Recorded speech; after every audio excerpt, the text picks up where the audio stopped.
Olá, Chico. Tudo bom, Carlos? Tudo bem? Você está me ouvindo bem? Tranquilo, e você? Bom, tá chegando perfeitamente o som. Pessoal, Beleza. sejam todos bem-vindos. Eu sou Carlos Silva, eu apresento o programa Paiaiana Conectados, na Rádio Conectados. Você acessa radioconectados.com.br. Não deixe de acompanhar também os nossos podcasts. Estamos nas seguintes plataformas: no Spotify, Deezer, TuneIn, Google Podcast, Apple Podcast, Cashbox, WeCast. Também tem tudo no site do programa, que é paiaianaconectados.com.br. Lá você encontra, por exemplo, os nossos colunistas, o escritor Darlan Zurk, o jornalista e pesquisador de cultura Assis Ângelo e o também jornalista e crítico musical Sérgio Martins. Hoje, 13 de outubro de 2020, edição de número 196 dessa série de entrevistas que iniciamos em março. Já passaram por aqui 195 personalidades importantes, falando dos mais variados temas, todos eles, claro, importantes, como o de hoje, literatura, João Cabral de Melo Neto. Para falar disso, eu tenho a honra de receber aqui o ilustre professor de sociologia, ensaísta e escritor. Publicou artigos acadêmicos que versam sobre diversos temas e autores da literatura, como Thomas Mann, Roberto Bolanho, Graciliano Ramos e João Cabral de Melo Neto. Na ficção, escreveu A Morada e Outros Contos, 2017, Olhar do Cão, 2018, e Reminiscências, 2019, esses dois editados pela Penalux, e João Cabral do Melo Neto, Engenharia Literária. Para falar disso, como disse, Francisco José Ramírez. Seja bem-vindo. Obrigado pela aceitação do convite. Obrigado, eu que agradeço. A honra é minha. Você fala de onde nesse momento? São José dos Campos. São José dos Campos, terra boa, terra do nosso querido Júlio Ottoboni, né? Sim, um amigo. Gente boa demais, gente boa demais. Me diz o seguinte, 3 livros publicados, são isso? Ou tem mais algum escondido aí? São 4. 4? Tem as 3 ficções, né, 2 coletâneas de contos, né, A Morada e Reminiscências. Uma coletânea de crônicas inventadas, né, ficcionais, que é o Olhar de Cão. E esse ensaio maior sobre o João Cabral de Melo Neto. Então são 4 livrinhos. Agora, me tira aqui uma curiosidade, que eu fiquei lendo aqui as tuas coisas, né, olhando, e me despertou muita curiosidade sobre o título desse livro, Olhar do Cão, de 2018. São contos, crônicas, e qual é o tema dele? São crônicas. Minha mãe morou conosco aqui nos últimos 6 anos de vida dela. Nós cuidamos dela na velhice, tinha uma série de problemas de saúde, né? E num determinado momento eu imaginei que poderia escrever a respeito dos cuidados e nosso cotidiano em relação a ela, a partir do olhar do meu piquinês. Tá explicado. É por isso que é um olhar de cão. Ou seja, você tinha também um cãozinho aí que também observava a sua mãe, cuidava de sua mãe, né? Sim, ele escreveu e eu apenas transcrevi o livro. Exatamente, você ficava ali interpretando o olhar capcioso do cachorro, né? Pô, bem legal. Acho que é a primeira vez que eu ouço alguém, que eu entrevisto alguém também, somente escritor, que tenha escrito um livro sobre esse olhar do... Você é de São José dos Campos mesmo, Chico? Não, eu sou da Moca, em São Paulo. Ah, da Moca. E quando os meus pais se aposentaram, eles eram feirantes, aí nós íamos para cá, que tinha uma boa parte da família da minha mãe que morava aqui. E aí eles decidiram sair de São Paulo para um lugar um pouco mais tranquilo, sossegado, né? E aí eu vim para cá com 9 anos de idade. Era um garoto apaixonado pela leitura, pela literatura? Que nada. Não? Não, eu comecei muito tarde, Carlos. Muito, muito tarde. Praticamente na faculdade. Talvez você não acredite, mas Não, é, acredito, sim. é na faculdade que começou o gosto pela leitura. E aí começa com sociologia e pouco a pouco eu vou migrando para a seara da literatura, da ficção propriamente dita, né? Então não é tão cedo que começou não na minha vida isso. Cara, eu não, claro, eu não sou escritor, sou radialista, mas o meu gosto também pela leitura começou muito tarde. Porque assim, como eu nasci na roça, lá na Bahia, então até os meus 21 anos de idade eu não tive televisão, luz elétrica. O Paiaiá, que dá nome a esse programa, é um povoado com 600 moradores. Lá hoje tem a maior biblioteca comunitária do mundo, com 130 mil livros. Mas o meu gosto, cara, pela leitura começa a partir dos 22 anos. Eu chego aqui em São Paulo com 21 anos e meio. E começa, cara, por influência de um jornal de esporte, o Lance. Lembra do Lance? Lembro, sim. Então, assim, eu trabalhava no emprego que eu tinha muito tempo. Então, todos os dias eu comprava o Lance. Eu lia de trás para frente, de frente para trás. Assim, o primeiro livro que eu li, lembro como se fosse hoje também, que foi o Juízo Final, um romance de Sidney Sheldon, romancista policial americano, entendeu? Foi o primeiro livro que eu li. Então, assim, eu acho que nunca é tarde para começar a leitura, não, Chico? Não, nunca é tarde, né?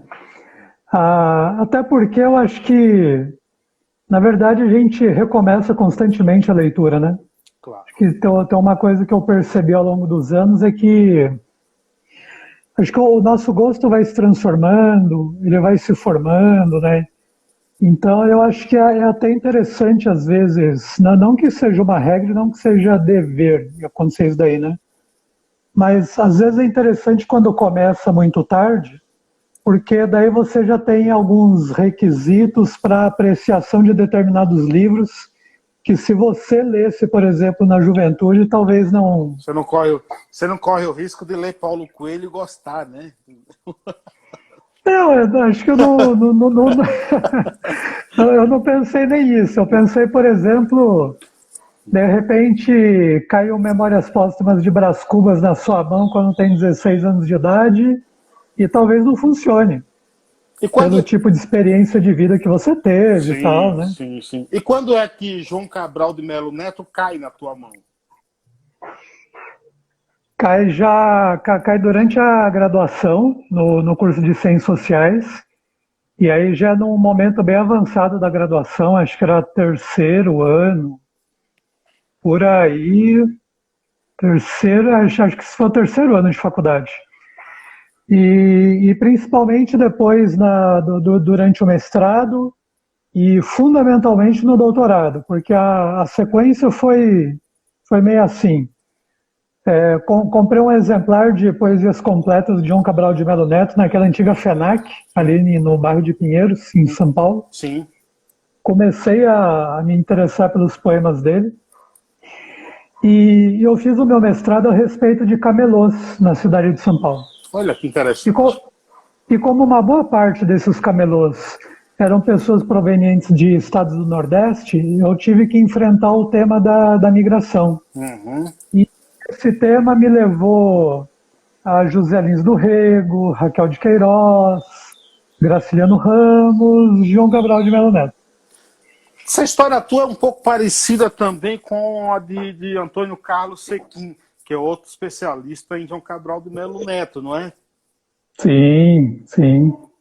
Eu entrevistei já o Antônio Carlos Sequim, até pessoalmente eu fui no lançamento do livro dele, e se não me engano a história dele também tem algo a ver com uma tese de doutorado, algo assim também, entendeu?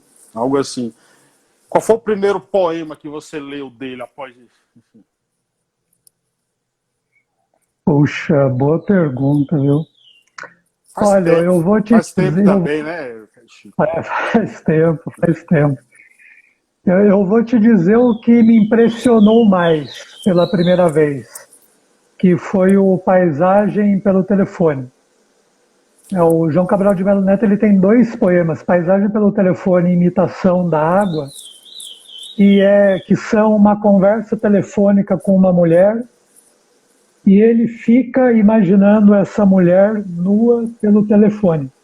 Olha só. E o corpo é comparado a partir da metáfora da água. As curvas do corpo são como ondas que param num determinado momento, então ele pega essa metáfora da água para falar do feminino, do corpo feminino, né? E esse poema eu lembro que me tocou profundamente, porque era até então era diferente, era um João Cabral de Melo Neto muito diverso daquele poeta mais versado nas questões sociais, da migração, do sertanejo, né, Sim, sim. do seu Severino, né? Então acho que esse poema ele pode ocupar esse lugar meio simbólico de o primeiro que eu li de João Cabral. É claro que falar que o João Cabral de Melo Neto está entre os maiores poetas da literatura brasileira é chover no molhado. Para você, ele é o maior? Assim, olha, Carlos, é o maior por uma mera questão pessoal. Não que eu tenha nenhum argumento objetivo para tentar provar essa posição que eu tenho, né? Porque a gente poderia imaginar outros, assim, né? Se a gente pega o Júlio Ottoboni, um amigo comum aí, talvez ele dissesse que seria Ferreira Goulart, por exemplo. Sim, sim. E faz sentido também nessa escolha, né? Então é o maior para mim por uma mera questão de escolha pessoal, de um gosto, assim, né? É o escritor Paixão de leitor. que eu mais estudei, paixão de leitor, exatamente. É imenso ele. Sim, sem dúvida nenhuma, sem dúvida nenhuma. Quais são as principais características da poesia de João Cabral de Melo Neto? É a crítica social? É também essa migração, como você citou? Não. Eu acho que o tema da migração é um dos temas que João Cabral de Melo Neto enfrenta a partir da sua poesia, né? Há algumas características que eu consideraria mais importantes. Ele tem um tipo de poesia que é muito econômica do ponto de vista de adjetivos, ele quase não usa Versos curtos, adjetivos, né? Versos curtos, né? É aquilo que os críticos, dentre eles o Sequin, que você mencionou, são versos secos, né? Muito construídos em torno de adjetivos, né? Uma linguagem muito direta, assim, mas mesmo assim muito, muito bonita, muito rica do ponto de vista de estilo, né? E uma outra coisa que talvez seja muito importante em termos de João Cabral de Melo Neto é a maneira como ele encara a poesia como um trabalho que tem que ser construído, Carlos. O João Cabral de Melo Neto ele não acreditava em inspiração. Ele achava que o trabalho da escrita era um trabalho como outro qualquer e exige estudo, exige dedicação e uma escolha muito refinada das palavras, daquilo que vai ser dito, né? Daí o subtítulo do meu livro sobre ele, que é Engenharia Literária, né? Não é... A ideia de uma engenharia não é uma invenção minha, né? O próprio João Cabral de Melo Neto ele tem um livro que se chama O Engenheiro, então ele se dá esse epíteto e aí acaba colando até pelo trabalho da crítica em relação a ele depois. Mas essa poesia bem construída, bem de engenharia, né? Eu acho que é a coisa mais que chama atenção assim, no trabalho dele. Ele não gostava, por exemplo, de usar palavras como amor, essas palavras bonitas que normalmente os poetas usam para dar um tom até romântico. Não era muito a dele isso, né? Não era muito a dele assim. Eu acho que ele é bem o inverso do Vinícius de Moraes, por exemplo. Sim, bem mais melodioso, né? Bem mais ainda que eles tenham sido amigos, e os dois foram diplomatas também pelo Itamaraty, né? Os dois estavam no Itamaraty, né? Mas não, cara, ele não é um poeta de efusões, de escrever sobre os devaneios subjetivos do espírito, das emoções. Existe o tema do amor em João Cabral de Melo Neto, mas ele é construído de uma maneira muito, muito contida, né? Muito, muito visual. Daí talvez até decorra, por exemplo, esses dois poemas que eu mencionei para vocês, que tem essa questão do amor, de um certo erotismo pela materialidade do corpo, né? Sem ser vulgar também. Isso é importante dizer. Eu vi uma entrevista dele em que ele diz que muita gente muita pouca gente notou, mas a poesia dele é sempre crítica. Você também tem esse olhar para a poesia dele? Sim, ele tem uma poesia, por exemplo, de caráter de crítica social, que é uma questão que o afligia desde o início da carreira dele, né? Quando ele publica o primeiro livro, que se chama Pedra do Sono, e é um livro de poemas bem surrealistas, né? Não foram poucos os críticos que chamaram atenção para o fato de que ele beirava uma espécie de Torre de Marfim. E aí tem lá, em seguida, tem um pequeno texto que se chama Os Três Mal-Amados, de inspiração na quadrilha do Carlos Drummond de Andrade. E ali é uma espécie de poema dramático para ser encenado em teatro, né? O João Cabral de Melo Neto, ele deu uma entrevista negando o fato de que se tratava de poesia em prosa, né? E ao mesmo tempo ele tinha um desconforto em relação a esse poema. Não era poesia em prosa, mas também não se efetivou como um poema dramático como ele gostaria, né? Mas tem uma das falas desse poema, ele diz assim: será que um escritor tem o direito de ficar alheio às questões do tempo no mundo em que calhou dele viver? Palavras não são essas, mas o sentido é exatamente esse, né? Quer dizer, será que eu tenho o direito de escrever e não enfrentar as grandes questões humanas do momento em que nós estamos vivendo, né? Então, desde essa publicação, que é em 1943, o João Cabral de Melo Neto estreou em 42, né? Então é o início mesmo da carreira dele, né? Sim. E desde então ele vira e mexe, ele enfrenta essa coisa mais do humano, dos dilemas humanos, das questões sociais. Qual era a relação dele com outros poetas, como Drummond, enfim? Puxa, muitas vezes era uma relação de amizade muito intensa, né? Muito próxima, né? Por exemplo, em termos de amizade, apesar da relação como primos, né, eu acho que eu destacaria Manuel Bandeira, que era um conterrâneo dele, né, pernambucano também.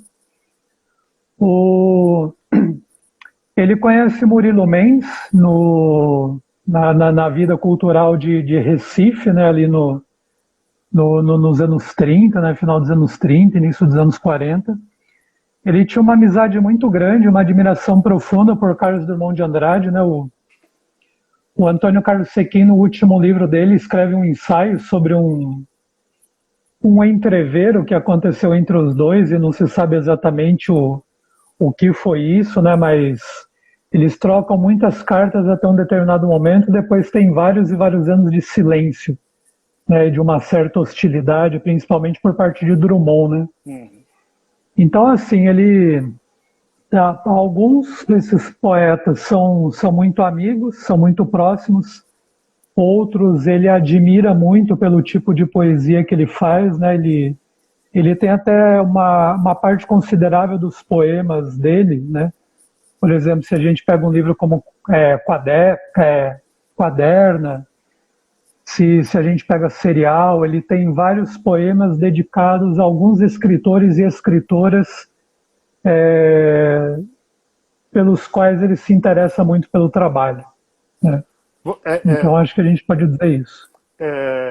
muitas vezes, quando a gente está falando sobre um escritor, sobre um artista, até mesmo um cantor que tem uma música que se torna um clássico, ou um escritor que tem um livro que se torna um clássico, e aí a gente pode falar um pouco de Morte e Vida Severina, que se tornou uma referência. Mas esse é um livro bem conhecido, que quem não leu deveria ler, mas eu gostaria de que você citasse outros livros dele, do teu ponto de vista, importantes, assim, que as pessoas também deveriam ler.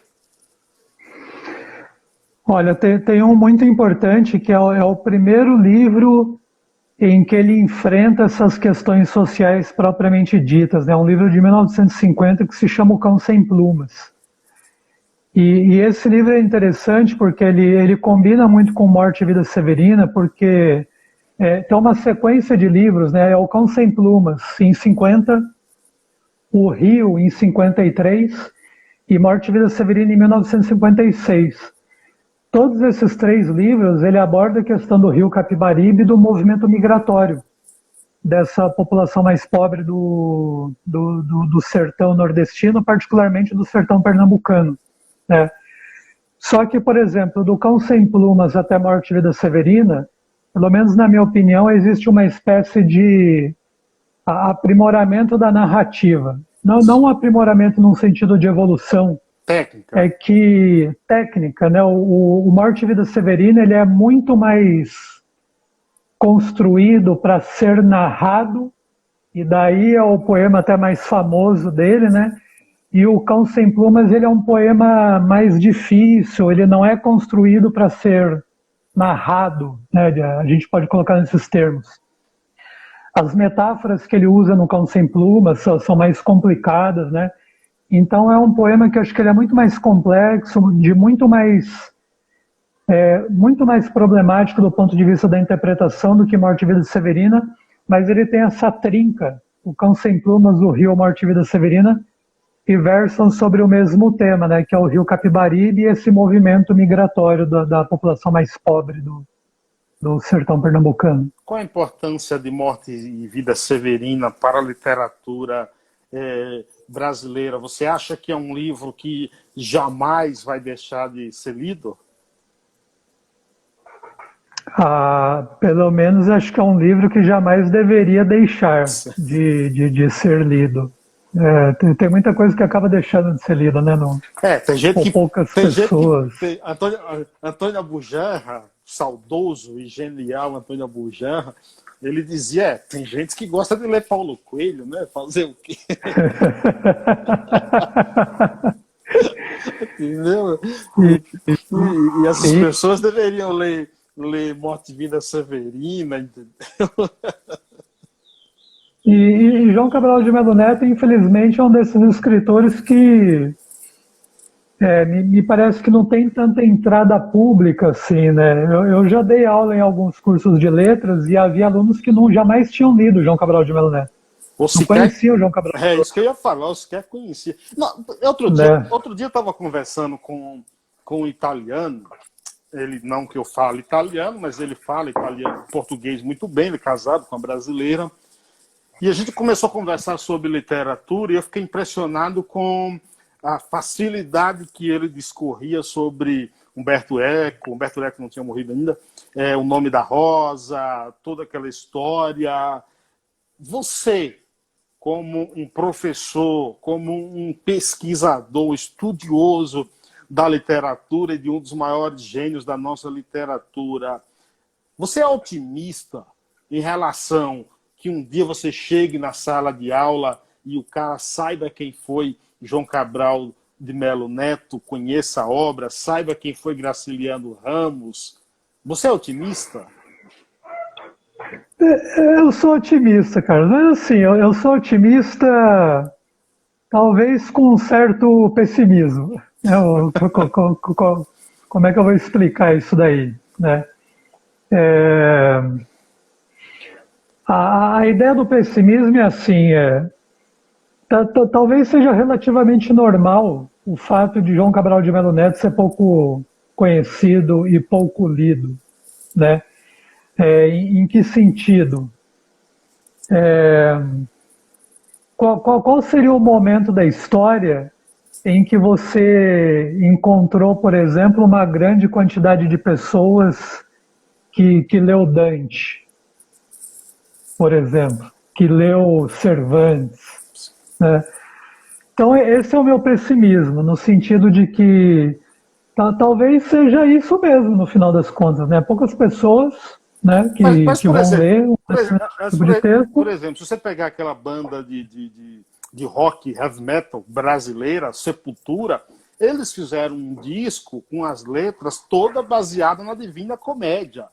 Isso não é uma forma de popularizar, não é no sentido de populista, não, mas de se tornar popular os clássicos. Não deveria haver mais isso? Por exemplo, Sim. você é especialista, você já escreveu artigos sobre Thomas Mann, autor de A Montanha Mágica. A primeira vez que eu ouvi falar em Thomas Mann foi através de uma música de Renato Russo, Legião Urbana, porque o título é A Montanha Mágica.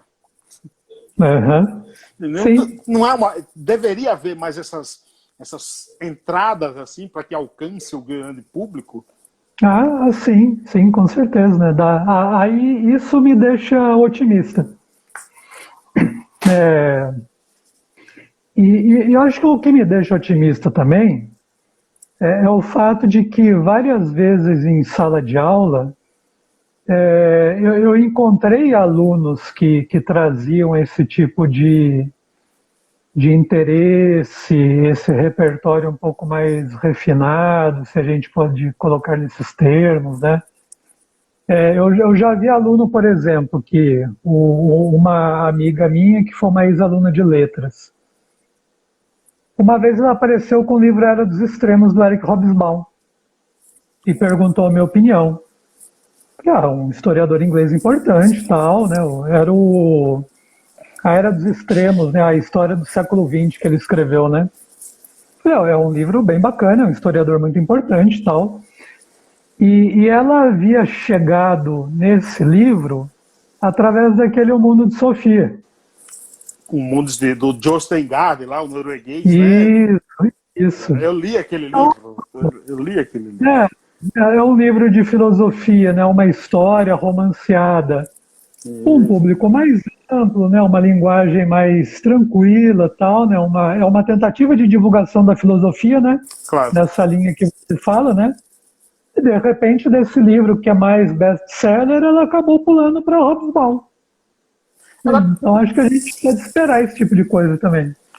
Você acha que às vezes os grandes intelectuais, os acadêmicos, precisa deixar um pouco a linguagem hermética para que sua literatura, para que sua escrita alcance esse público lá nos confins do mundo, por exemplo, ou tem que haver esse degrau, a literatura mais fácil, a literatura mais simples de entender e a linguagem culta mesmo? Eu acho que sim e não, para essa pergunta que você me faz. Por que sim? Porque uma parte desses estudos tem a ver com a divulgação e muitas vezes uma divulgação para um público maior requer que você module a sua linguagem de uma tal forma que você consiga se comunicar, né? Agora, eu acho que não dá para ficar apenas nessa modulação, porque a linguagem tem uma coisa muito importante, que ela é uma espécie de instrumento de conhecimento da realidade. E na medida em que a realidade, o ser humano é algo extremamente complexo, você precisa também desdobrar essa linguagem de uma forma que não é a cotidiana. Então você precisa dessas outras metáforas, dessas outras maneiras de se escrever, que a gente poderia colocar assim, de escrever difícil, de uma maneira grosseira, né? Mas nós precisamos desse tipo de experiência para elevar a linguagem de uma tal forma que ela faça com que a gente faça outro tipo de pergunta a respeito do ser humano, a respeito da realidade, né? A gente precisa de uma linguagem mais popular, mas a gente precisa do Ulisses, do James Joyce, por exemplo. Né? Ou se você Ou se você quiser uma referência nacional, que eu acho que até em algumas situações mais difícil do que Ulisses, né? Tebas do Meu Coração, da Nélida Pinhon. Faça a experiência de ler esse livro alguma vez, para você ver que o bagulho Cara, eu li. é difícil. Eu sofri, confesso, lendo Crime e Castigo de Dostoiévski. Cara, quase eu peço para me enterrar. Aquele é difícil também. Sim, sim. Eu não li Os Irmãos Karamazovski dele, mas li Crime e Castigo. Até tenho aqui. Mas é um livro também pesado. Agora, deixa eu voltar aqui, por exemplo, na questão do João Cabral de Melo Neto, com a sua poesia aí fincada aí na paisagem de Pernambuco, se tornou um poeta universal. Ele tinha essa pretensão?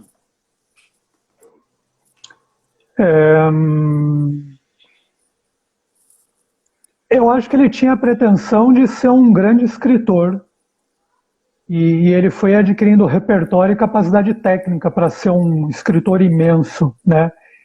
E na medida em que, em função das experiências como diplomata, ele vai para a Espanha, para a Inglaterra, França, e entra em contato com outro tipo de literatura, né, outras questões, outros meios culturais, ele sempre carrega consigo o seu Pernambuco natal, a sua terra de origem, mas ele vai se refinando, vai acrescentando outros repertórios de uma tal forma que ele diversifica muito também a poesia dele. E aí ele vai se transformando nesse escritor de caráter mais universal, propriamente dito, né? Mas ele era um nacionalista, não era?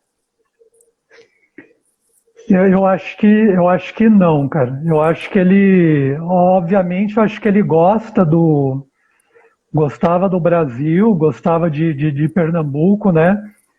Mas é interessante porque, por exemplo, quando ele escreve Morte e Vida Severina, nós já temos outros sertanejos construídos na literatura, né?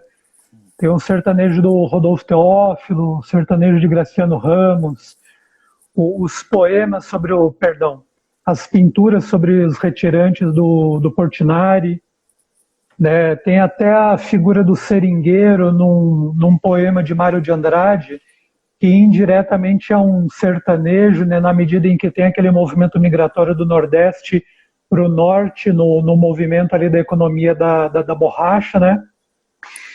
E em todos esses, o sertanejo de Antônio de Euclides da Cunha, né, obviamente, né, dos sertões, né? Mas em todos esses que eu mencionei, eu acho que a questão de uma identidade nacional do povo brasileiro ele está posta.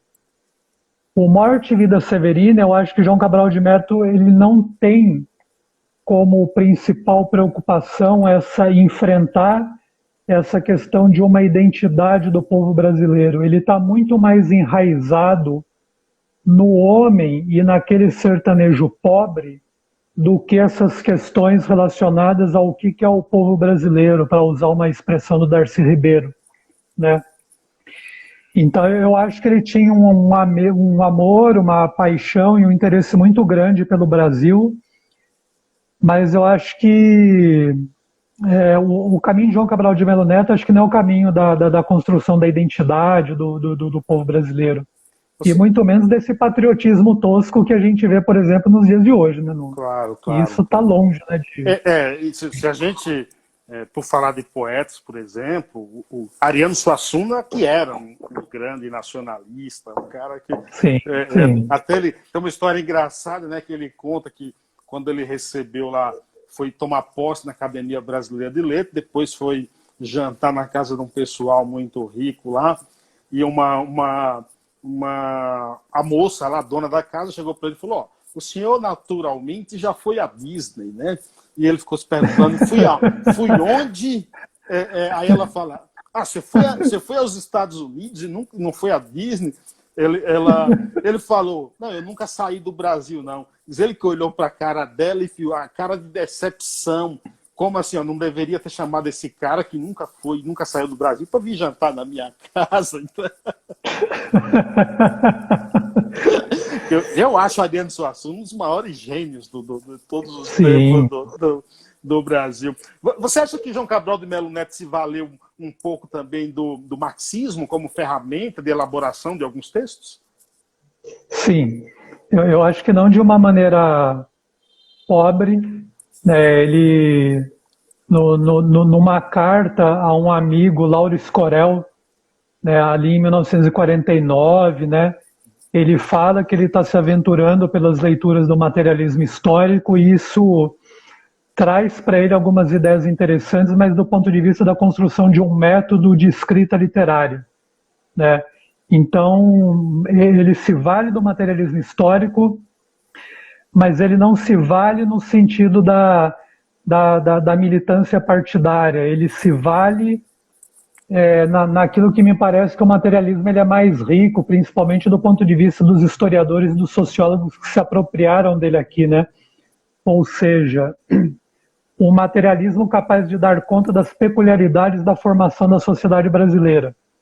E no caso de João Cabral de Melo Neto, da literatura que se constituiu, né? Então é no Cão Sem Plumas, por exemplo, que ele faz a primeira experiência estética a partir do materialismo. E aí eu acho que a questão chave para a gente desbastar um pouco dessa polarização política, de uma demonização que está acontecendo de ambas as partes nos dias de hoje, né? Pobre, diga-se de passagem. Empobrecedora, né? Tanto empobrecedora do ponto de vista do conservador, como daquele que se identifica com a esquerda, né? Empobrecedora dos dois lados, né? O materialismo ele importa para João Cabral de Melo Neto como algo que enriquece o seu método de criação literária e um método de criação literária que vai olhar para o ser humano a partir da perspectiva do trabalho como produção da vida numa acepção mais ampla do termo, né? Então, só para você ter uma ideia do que é o materialismo que não é grosseiro, que não é pobre, né? Você havia me perguntado a respeito da importância de Morte e Vida Severina, né? Com todo, digamos, o agnosticismo, do João Cabral de Melo Neto... Ele era um agnóstico, era? Ele era. Ele tem algumas entrevistas, por exemplo, quando ele ficou cego, ele chega a falar que talvez tenha sido uma prova que Deus deu para ele, mas você fica na dúvida se ele fala isso usando a palavra Deus do ponto de vista de uma palavra que é corriqueira na nossa linguagem. Assim, mas ele era um agnóstico, né? Não sei se no final da vida ele se converteu, sei lá, eu acho que não aconteceu isso daí, né? Mas o ponto que eu acho que é importante é que o Morte e Vida Severina ele é impregnado de religiosidade do início ao fim. E um bom materialista percebe isso. Aí talvez também, pode ser que não esteja por uma questão religiosa, por uma questão da fé, do fanático, mas sim, às vezes, por uma questão de cultura, né? Do cotidiano das pessoas. Isso, né? É como se o João Cabral de Melo Neto ele pensasse da seguinte maneira: se eu tiro a religiosidade do Severino, eu o mutilo de uma maneira muito complicada. E aí você não se aproxima da realidade que é aquele homem do sertão. Porque ele se expressa pela religiosidade. Ele sente pela religiosidade. É uma espécie de visão de mundo que ele tem. Então o bom materialista, ele pode até não acreditar em Deus do ponto de vista pessoal dele. Mas ele considera a realidade como algo muito importante, como uma característica que determina a vida dessas pessoas, né? Tanto é que é um alto de Natal materialista. Claro. É o nascimento de uma criança comum, né? E é curioso, assim, que quando você chega no final do poema, que é um dos momentos mais lindos da literatura brasileira, né? Olha como é que é interessante, cara. O nascimento não anuncia Deus, mas anuncia a autopoiesis da vida. A vida que gera a vida. e que essa geração, essa multiplicação da vida é o que dá esperança para aquela vida severina, franzina, mirrada, pobre, miserável, né? Mas é esperança. Exatamente. Né? E é absolutamente lindo aquele final de poema, né? Uma coisa... Sem dúvida, sem dúvida, sem dúvida.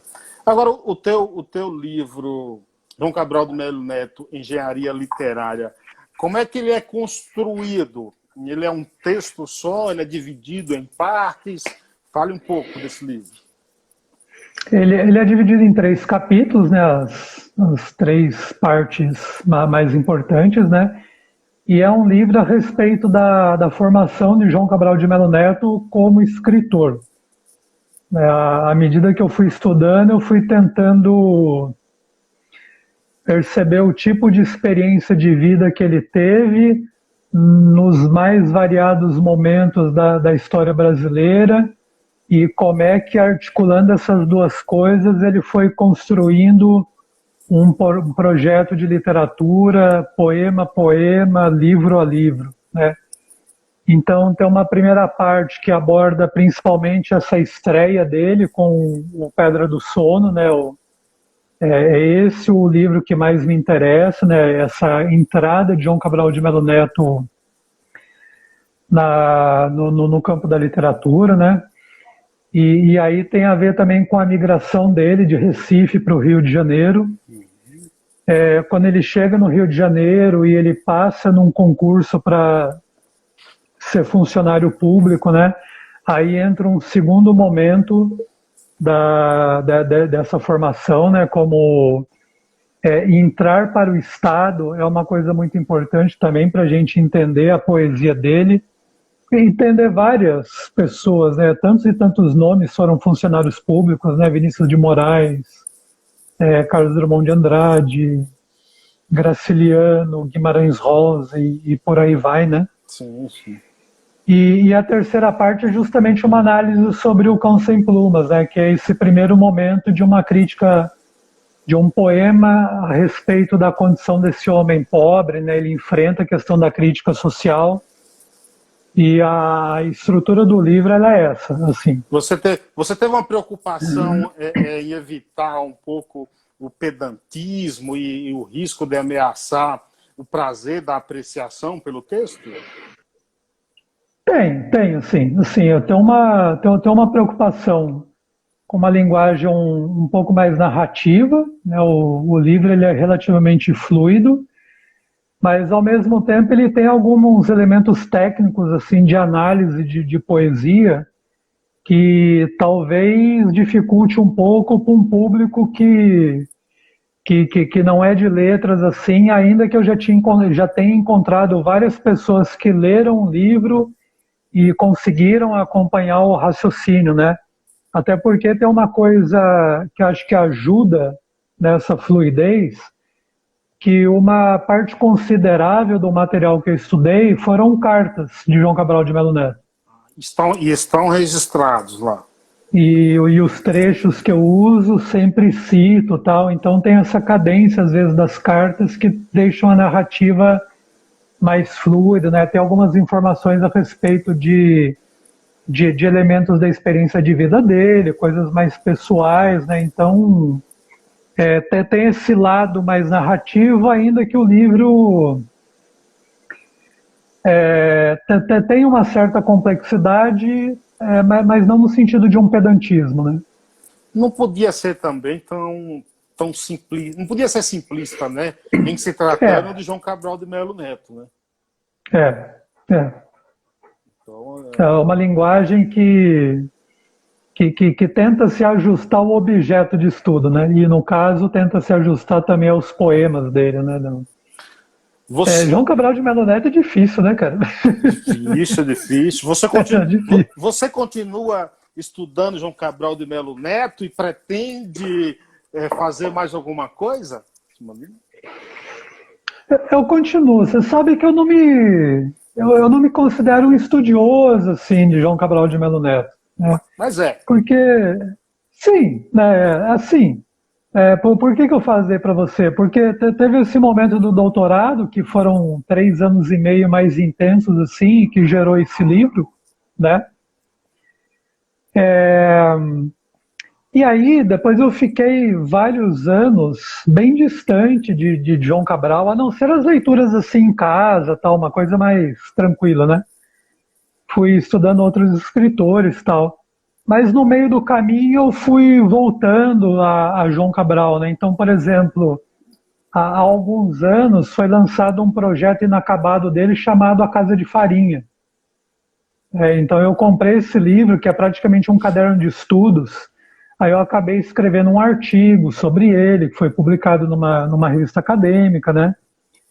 E por conta desse centenário agora do nascimento de João Cabral de Melo Neto, eu escrevi um outro artigo sobre o Rio, que é um poema que não foi abordado no meu livro, né? O centenário dele foi em janeiro, né? Comemorou-se em janeiro, né? Isso, 9 de janeiro de 2020, né? 9 de janeiro de 1920 que ele nasceu. Estamos no ano do centenário. Sim, sim, sim. Até esse livro, Engenharia Literária, ele foi um livro que eu publiquei numa primeira versão ali, mais ou menos, acho que foi em 2010, 2011, sei lá, não lembro direito assim. Mas a edição e algumas questões relativas ao escritor, eu achei que elas não ficaram muito boas. Então eu aproveitei esse ano do centenário, eu fiz uma revisão daquele livro, aí eu já estou num nível de maturidade um pouco mais refinado também, né? Já li outras coisas, e daí eu acho que essa nova versão, ela teve um cuidado melhor. Sabe aquele momento em que agora eu fico satisfeito com esse livro? Sim. Ainda que eu tenha a consciência de que é um recorte sobre o João Cabral de Melo Neto, né? Claro. Não tem a pretensão de esgotar. Chegou por aqui também Tony do Paiaiá, está lá em Salvador acompanhando a gente. O Júlio Ottoboni chegou por aqui e ele diz assim, o Chico é um especialista em Cervantes, principalmente em Don Quixote. Você pretende desenvolver algum estudo nesse sentido? E eu aproveito para emendar a pergunta dele, se você também pretende desenvolver algo sobre Thomas Mann, Graciliano Ramos. Olha, o Thomas Mann, a partir de uma leitura da Montanha Mágica, eu já escrevi um artigo que foi publicado, né? Mas é um livro que eu pretendo ler de novo, porque é uma coisa que marcou minha vida de um jeito louco, assim, louco, assim, uma coisa descoberta fantástica, né? O Graciliano Ramos vai ser publicado agora em dezembro, uma interpretação minha sobre o Vidas Secas, um artigo também, em que eu analiso elementos de uma ontologia cristã misturadas com o materialismo histórico na construção desse texto, né? E eu estou tentando emplacar um livro de ensaios agora também, que tem um capítulo sobre o Cervantes, sobre o Don Quixote nele. Mas eu não sou especialista, não. Isso é mentira do Júlio. Se tem uma coisa que o Júlio não faz, quando ele fala, como diz aquela frase, ele pode até aumentar um pouquinho, mas inventar não, entende? Então, se ele está falando de você, porque ele te conhece, viu, rapaz? Eu só li o Don Quixote do Cervantes, assim. Mas é outro livro maravilhoso, assim. Também me marcou profundamente. Podemos te considerar um estudioso da literatura em geral? Eu acho que sim. Dentro das minhas limitações, acho que sim. Não sou um grande estudioso, mas de uns anos para cá eu venho migrando para a literatura, assim, né? Eu fiquei um tempo relativo afastado da sociologia, afastado em termos de estudos, né? Não das aulas, tal, né? E nesse meio tempo eu fui mergulhando na literatura, e até nesse tempo que justamente eu me arrisquei nessas ficções, né? Que eu falei para você, né? Desses 3 livros, tal, né? E agora eu estou retomando a sociologia, mas é uma sociologia voltada para o estudo da literatura. Acho que isso já está mais ou menos sedimentado no meu coração. Você é um homem da literatura, né? Você é um homem da literatura. Os teus livros, eles estão disponíveis para quem quiser adquirir? Sim, sim. O Amorada é uma editora que se chama Biblioteca 24 Horas, de São Paulo, né? Acho que se encontra na Amazon também. E o Olhar de Cão e o Reminiscências foram editados pela Penalux, aqui de Guaratinguetá, uma cidade perto aqui de São José dos Campos. E aí eles são encontrados tanto no site da editora, como em algumas plataformas, a Amazon, acho que a Submarino, a Americanos.com, estão disponíveis, sim. E a Engenharia Literária também, que eu editei pela Penalux. Então, os 4 estão disponíveis para venda. Os teus artigos, você escreve para um determinado local específico, escreve colunas, como é que é o teu dia a dia? Não, são para revistas acadêmicas mesmo. Eu escrevo, submeto para ver se aceito ou não, às vezes aceito, às vezes não. Então, são para revistas acadêmicas. Esse do Thomas Mann, por exemplo, saiu pela revista Literatura e Sociedade da USP. O do Graciano Ramos, que vai ser publicado em dezembro, é pela revista Asqueses, da Universidade Federal de São Carlos, né? E recentemente, por exemplo, perdão,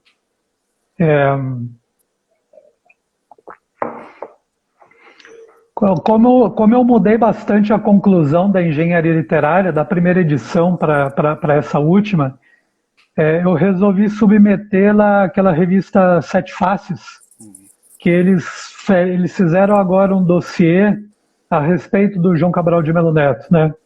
Aí eu falei, bom, vou testar a receptividade do texto e mandei para eles, né? E aí foi aceito, foi publicado, né? Então, normalmente são revistas acadêmicas, assim, que eu tento publicar os textos. Que legal. Chico, pode chamar de Chico, né? Deve. Você sabe que você mandou o endereço do seu Instagram e eu demorei um pouco para cair a ficha ali do X com K. Rapaz, poxa. Não vai dar para... Quase. Chico, gostaria de te agradecer por ter disponibilizado esse tempo, em bater esse papo aí, agradecer o Júlio também pela ponte. Muito obrigado mesmo, satisfação enorme, cara.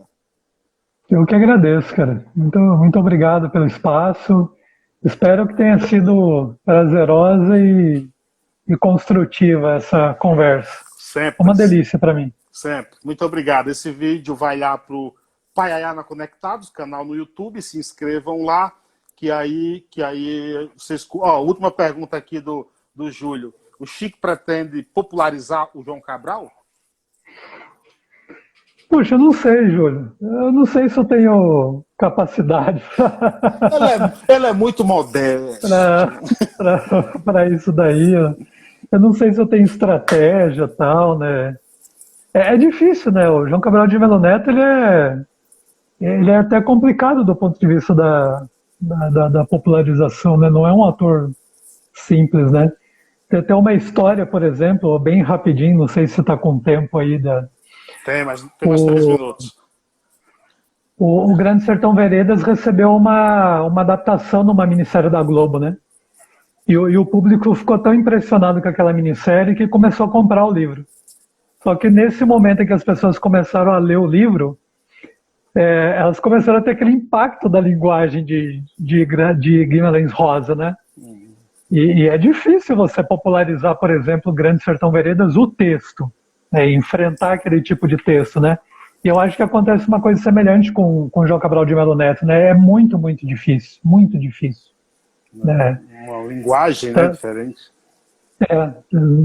A título de comparação, Paulo Leminski facilmente vira meme na internet. Você não vê João Cabral de Melo Neto virando meme.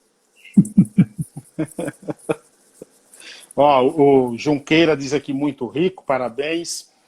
Parabéns, Obrigado. parabéns, Obrigado. parabéns ao Ramires aí. Obrigado, viu, Chico? Muito obrigado mesmo. Satisfação enorme, viu? Valeu, cara. Obrigadão.